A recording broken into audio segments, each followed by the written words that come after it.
उड़ी की मजबूरी है, नौजवानों की मजबूरी है, नौजवानों की मजबूरी है, गरीबों की मजबूरी है। 2009 में अकेले ढोल बजाकर बेचारे वोट मांगा करते थे, अकेले, मुझे याद है। और आप सबके लिए बताऊं कि मैं नहीं, ये वो 2009 की बात थी, लेकिन रिश्ता अभी तक है कि नजीर आना है। यही रिश्ता मैं हर एक से इंशाल्लाह रखना चाहता हूं। और मैं अल्ताफ साहब का बड़ा शुक्रगुजार हूं, अल्ताफ बुखारी साहब का। उन्होंने हमें सपोर्ट दिया, उनके लोग यहाँ आए, बहुत ज्यादा सपोर्ट दिया। और ये जो जालिमों के खिलाफ हमारी मुहिम है, इसमें वोट तो टूटे नहीं।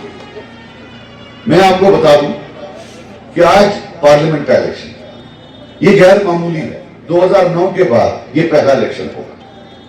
सितम जरीफी ये है कि 10 इलेक्शन हुए हैं, 10 में से 9 बार नेशनल कॉन्फ्रेंस का पार्लियामेंट मेंबर गया है, 10 में से 9 बार। आज इम्तिहान मेरा नहीं है, खुदा की कसम इम्तिहान अवाम का। कि दुनिया भी देखेगी कि अवाम है कैसी, कि वो बंदे जो नाम तक नहीं आपका 5 साल लेते, जो पूछते तक नहीं है आपको, और आप फिर उनको वोट देते। जब जुल्म हद से ज्यादा बढ़ जाए तो जालिम से ज्यादा जो मजलूम होता है उस पर सवाल उठता है कि क्या वो जालिम बड़ा है या आपके पास जुल्म सहने की ज्यादा ताकत है। आप उड़ी के मामले देखो, किसी के लिए पार्लियामेंट मेंबर अहम हो या ना हो, आपके लिए है, क्योंकि आपका सब कुछ, आपका जो तेल था, जैसे सऊदी अरब का तेल है, आपका पानी है, वो इन्होंने एनएचपीसी को दे रखा। स्टेट गवर्नमेंट का कोई लेना देना नहीं है।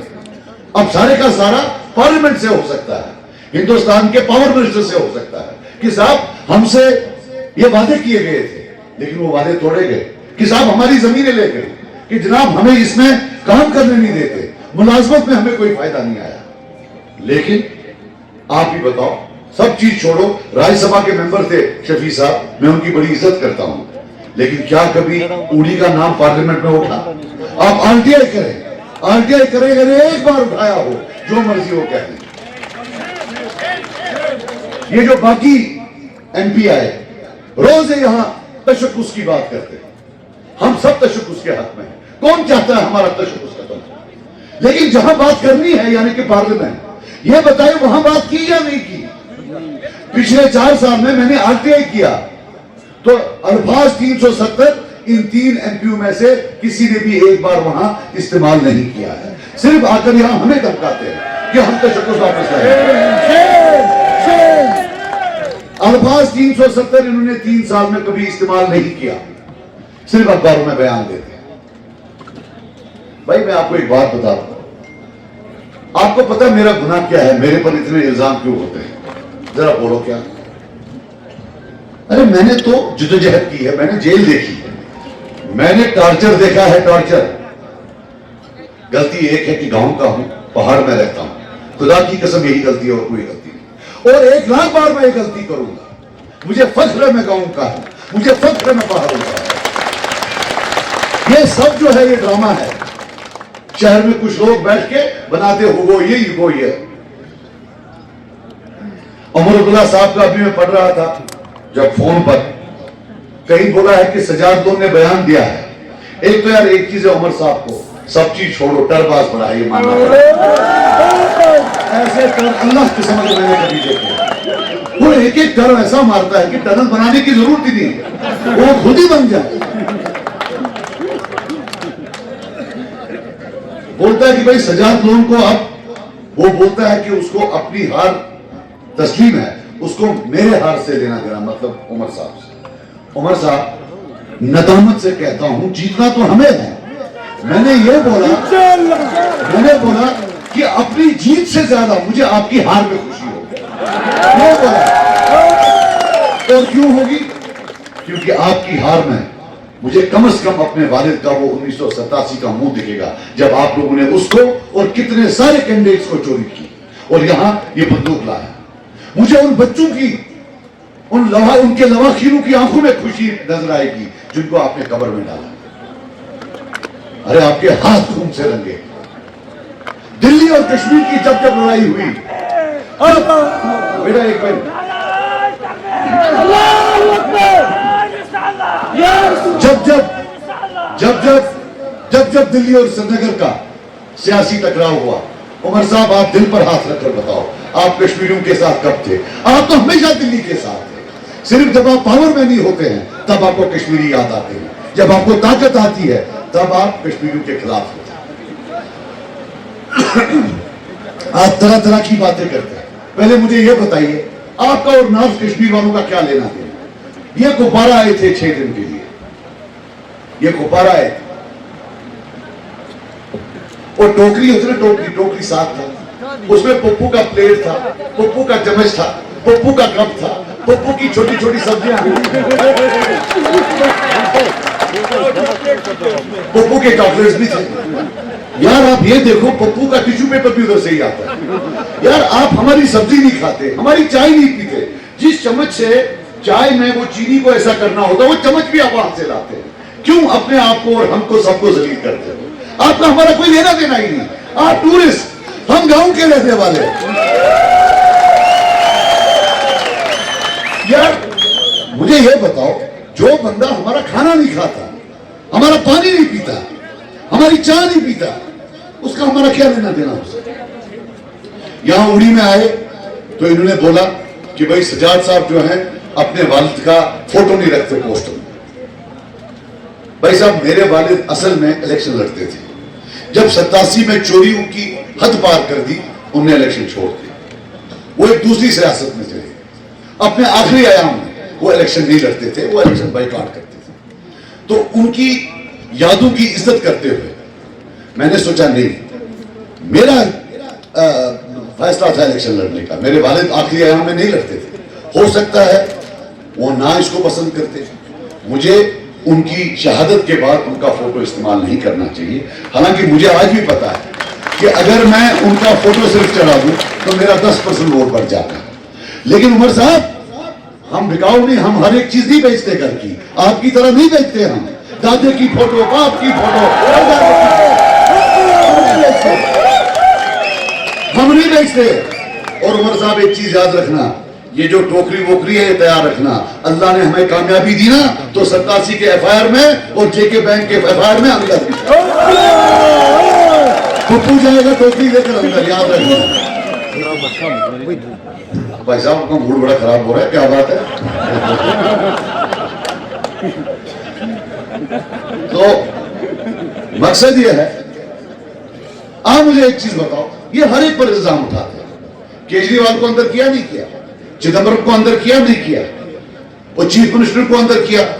मुझे यह बताओ, साफ सा केस है, टिपिकल साफ सा, कोई ज्यादा नहीं, 60-70 करोड़ पापा खा गए, उमर साहब के पापा खा गए 60-70 करोड़। उसमें 12 करोड़ का कैश एक दिन विड्रॉ हुआ है, 12 करोड़ का कैश एक दिन विड्रॉ हुआ है। अंकल खा गए, जेब में डाल दिया। अकाउंट खोला है फर्जी JK बैंक में, जम्मू कश्मीर एसोसिएशन का, सारा पैसा होता। मतलब 5, अगर आपने मैंने किया होता तो 5 साल से हम जेल होते। आप सब पर उंगली उठाते हो। फारूक साहब जरा ये बताओ कि आप जेल से बाहर कैसे हो? कानून की वजह से या बीजेपी की वजह से? आप लोगों को बीजेपी की वजह से। अगर हमने किया होता, डॉक्टर साहब ने किया होता, मुश्ताक साहब ने किया होता, राजा साहब ने किया होता, कसम खुदा की हम जेल में होते, जबकि पीस रहे होते। थोड़ी ना पप्पू की तरह वो लेकर वो बास्केट लेकर जा रहे होते। तो मैं आपको बता दूं, ये जो पार्लियामेंट मेंबर होता है ना, ये बड़ा इंपॉर्टेंट होता है। अगर सरपंच एक नाला है, MLA दरिया है, तो पार्लियामेंट मेंबर समंदर है जहां ताकतों की बात होती है। लेकिन अफसोस आज तक हमें पार्लियामेंट मेंबर मिला नहीं। अब मैं MLAs की बात करूं, आपको पता है यहां के MLA निकलते नहीं बाहर, वो नरेगा और बंद और ड्रेन से लोगों को जैसे नशा दे रखा है, तेरे को बंद दूंगा, तेरे को ड्रेन दूंगा, देखा 150 वोट है, इसको बंद दो, साहब पिछली बार दिया था, अरे और दे दो। यही है ना पॉलिटिक्स। लेकिन कौमें बंडू और ड्रेन और नरेगा से नहीं बनती, वो बड़े बड़े प्रोजेक्ट से बनती है, जो इंशाल्लाह हम लाएंगे इंशाल्लाह। ये जो आपके MLA हैं यहाँ, इनकी औकात, सियासी औकात ड्रेन या बंड से ज्यादा नहीं, याद रखना। और कुकड़ी होती है ना, कुकड़ी जिसको प्राय आती है, प्राय समझते नहीं। तो जब कुकड़ी के अंडे नहीं होते हैं तो बतख के अंडे डाल देते हैं। तो मुर्गी बेचारी फांस दे रही होती है कि वहां मुर्गी के बच्चे वहां निकलते हैं, बतख के बच्चे वो पानी में जंप मारते हैं। हम भी वोट देते हैं एमएलए को, वहां सरपंच निकल आता है। बोल अगर सरपंच निकल आता, हाँ जी बताओ कितना नरेगा चाहिए, कितना ड्रेन चाहिए। यार टूरिज्म में कसम खुदा की हजारों करोड़ अगर मैंने वहां जाकर ना लाया, जो मर्जी वो कहते हैं। ये उड़ी की जो पहाड़ियां हैं ये सोना उगलेंगी, सोना। हमारे हजारों लाखों बच्चे इंशाल्लाह वहां काम करेंगे, ये वादा है मेरा। लेकिन यार बदलाव के लिए, ये सब चीज बदलने के लिए हमें पहले खुद अपने आप को बदलना पड़ेगा। ये लाल वाला किस्सा छोड़ो, ये जो हल का किस्सा है, हल ही हल है, मगर सेब तो फल है। हल तो बीता हुआ कल है, सही है यार नहीं? आज हम किससे कमाते हैं, हल से या फल से? हजारों करोड़ जो आता है वो किससे आता है? सेब से आता है। अच्छा मैं एक चीज और बता दूं, हल है ना निशान इनका, उमर अब्दुल्ला ये बता दे कि हल के कितने हिस्से होते हैं और उनका नाम क्या होता है। वो बता दे बस, सिर्फ ड्रामा, ड्रामा पे ड्रामा। अच्छा अभी ये जो अपने फारूक साहब करना गए थे, तो अल्लाह का लाख करम है, स्टेज पर ज्यादा लोग थे, स्टेज से नीचे कम लोग थे, फिर दोनों मिलकर इकट्ठे बैठ गए। मैं सच कह रहा हूं, आप फोटो देखिए, 12-15 लोग थे। और फिर उन्होंने तकरीर की, और तकरीर की मेरे खिलाफ।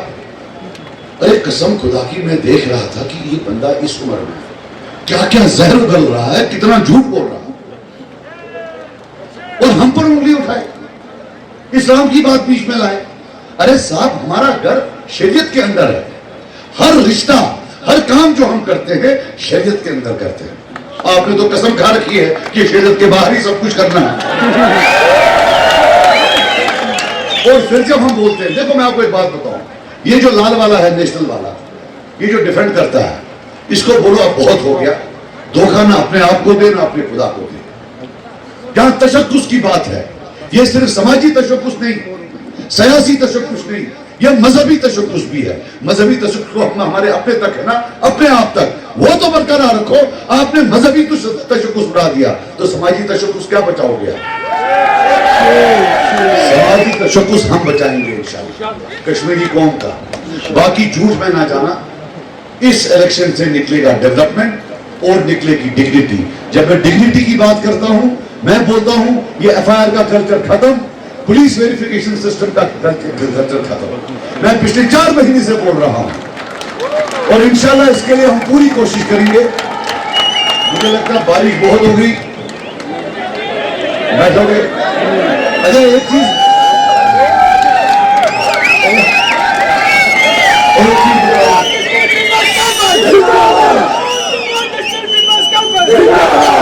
अच्छा मैं बात बताऊं, एक तो झूठ भी है, नकाल भी बहुत है। आपको याद होगा, आपने फोन पर देखा होगा, 4 महीने से मैंने एक मुहिम छेड़ रखी है, पुलिस वेरिफिकेशन सर्टिफिकेट, कि अगर पूरे कौम में पूरे हिंदुस्तान में पुलिस वेरिफिकेशन सर्टिफिकेट बंदे की होती है, यहां खानदान की होती है। मतलब पूरे हिंदुस्तान में देखा जाता है कि भाई इस बंदे की पुलिस वेरिफिकेशन करो, क्या कोई एफआईआर है? लेकिन कश्मीर में क्या है, पूरे खानदान की करो। अगर खानदान में किसी एक आदमी ने गलती की होगी तो बाकी सबको पुलिस वेरिफिकेशन नहीं है। ये कानून किसने लाया? ये भी हमारे प्यारे अंकल फारूक साहब ने लाया 1996 में। अगर कोई कमी बची थी तो 2008 में कोपू पूरा कर गया, 2008। इंशाअल्लाह वहां जाकर मेरा वादा है, जो भी वजीर आजम होगा, तलब है मुझे कब जाकर बोलूं कि जो कानून आपके बच्चों के लिए हैं वही कानून हमारे बच्चों के लिए। अच्छा अब नकल की बात बोलूं, जब हमने लगातार बोला तो उमर साहब भी बोलने लगे। अब ये सुनना, ये बड़ी प्यार, बड़े आराम, कसम खुदा की मजा आएगा, लेकिन इसको समझने की कोशिश करना। अब मैं क्या बोलता था, मैं बोलता था कि भाई जब पुलिस वेरिफिकेशन नहीं मिलती तो जॉब नहीं मिलती है। आजकल तो जॉब के लिए मांगते, गवर्नमेंट जॉब के लिए। दूसरा मैं ये बोलता था कि जब पुलिस वेरिफिकेशन नहीं मिलती तो पासपोर्ट नहीं देते।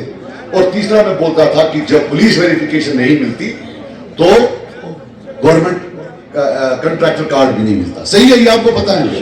चौथा मैंने बोला कि बैंक का लोन भी नहीं मिलता।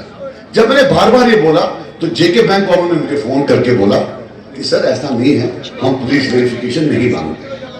ठीक है नहीं, तो मैं फिर चुप हो गया, 2-4 मरतबा निकल गया मुझसे।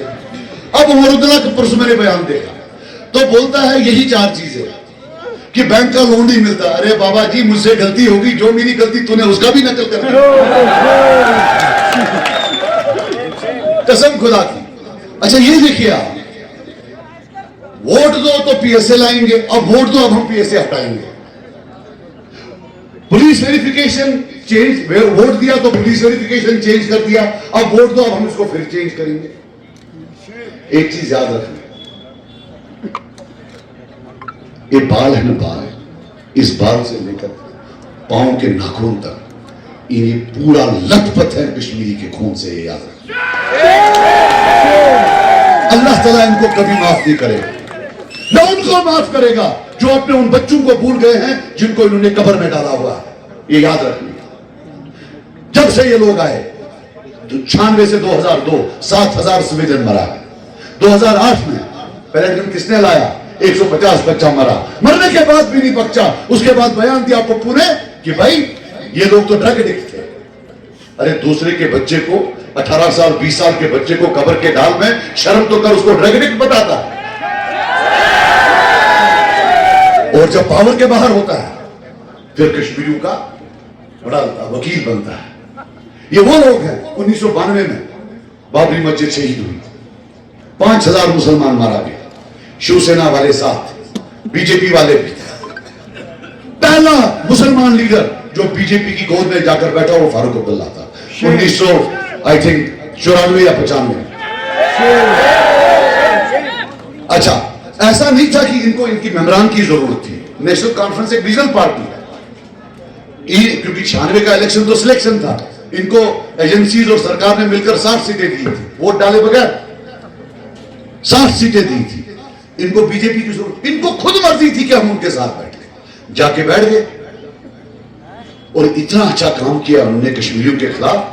कॉमर्स मिनिस्टर से फॉरेन मिनिस्टर बनाया, ये बदनाम जमाना फॉरेन मिनिस्टर जिसका सिर्फ एक काम था तब कि अगर यहां कोई किलिंग होती थी तो इसको खड़ा करते थे, ये कसम उठाता था जनाब कोई किलिंग नहीं हुई, ये तो खुद मर गए।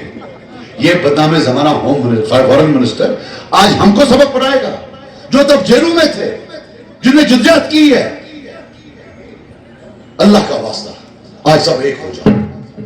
याद रखना एक चीज, जिस दिन ये लोग हारेंगे उस दिन जो वो लाखों लोग कब्रों में हैं उनकी कब्रों पर ठंडक पहुंचेगी। जब तक ये सियासी दौर जिंदा है तब तक तड़प है।